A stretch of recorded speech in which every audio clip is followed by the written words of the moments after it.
खोलेली बेटी पटी बन चोटिया झरेली लाम्बी केस।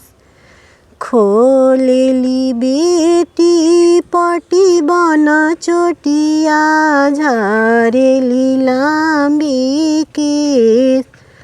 घोरवा चढ़ल अंजनु दुल्हा अइले मुस्कात।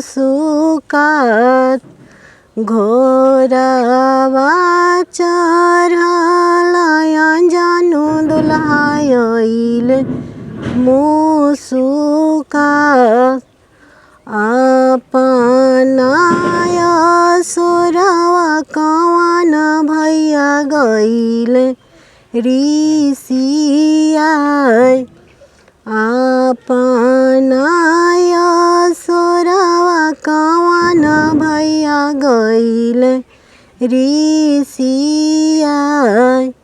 हमारा बहिनिया के देखी के काहे मुस्कात।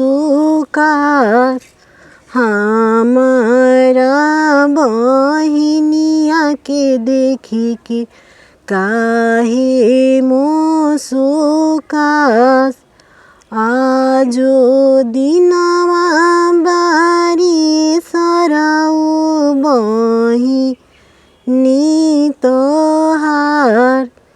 चिटुकी सिंदूरवाई सरऊ शुभवा हमार।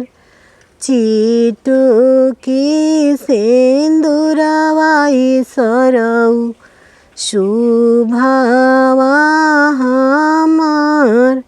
अच्छा लगे तो लाइक शेयर सब्सक्राइब ज़रूर कीजिएगा।